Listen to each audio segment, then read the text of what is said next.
জলস্তর বাড়ছে তিস্তায়, রাস্তা বন্ধ। গত বছরের ৪ অক্টোবর মেঘ বিস্ফোরণ ঘটে সিকিমে, বহু প্রাণহানি এবং ক্ষয়ক্ষতি হয়। সে ভয়াবহ স্মৃতি আবারও তাড়া করছে তিস্তা এলাকার বাসিন্দাদের। গত কদিন ধরে উত্তর সিকিমে একটানা ভারী বৃষ্টিপাত হওয়ার কারণে ভয়ঙ্কর রূপ ধারণ করেছে তিস্তা নদী।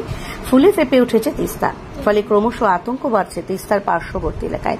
আবার তিস্তা নদীর জল বেড়ে যাওয়ায় প্লাবিত হচ্ছে তিস্তা বাজার, মল্লি, রম্ভি, গেইলখোলা, ২৯ মাইল সহ বিভিন্ন অঞ্চল। স্থানীয় বাসিন্দারা বাড়িঘর ছেড়ে নিরাপদ স্থানে আশ্রয় নিতে শুরু করেছেন। গত বছরই মেঘ বিস্ফোরণের ঘটনায় সম্পূর্ণভাবে কেড়ে নেয় ওই এলাকার বসবাসকারীদের বাড়িঘর। এবার তিস্তা নদীর জলস্তর বেড়ে যাওয়ায় ওই এলাকাগুলো প্লাবিত হওয়ার কারণে বন্ধ রয়েছে কালিম্পং এবং দার্জিলিংগামী সড়ক।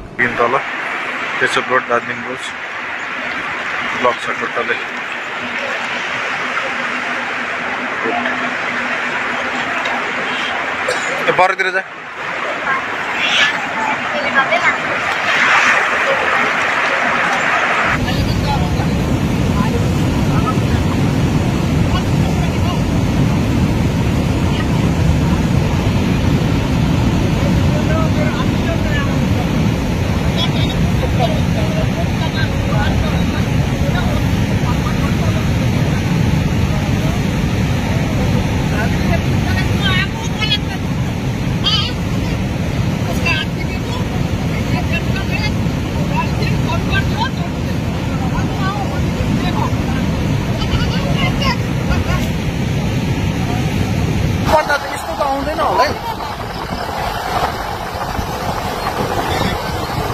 आम्बो हे भगवान, हेर्नु त यो लेभल उयो हेर्नु पानी टिस्टा पानी यहाँ आएको छ, यता आएको छ पानी।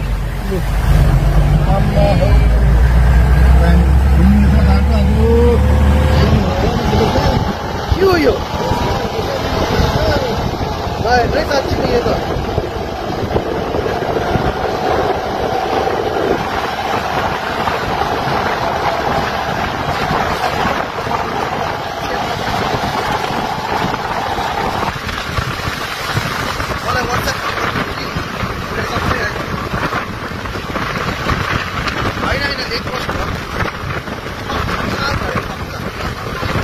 परेको छैन नि यत्रो पानी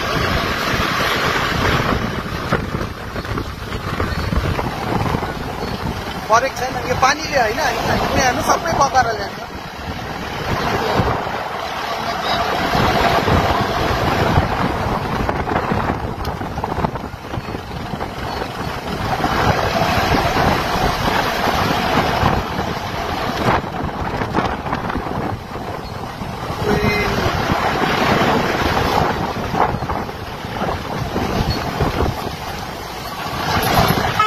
त्यहाँ नहेर्नु है, कस्तो फास्ट जाँदै रहेछ खोला।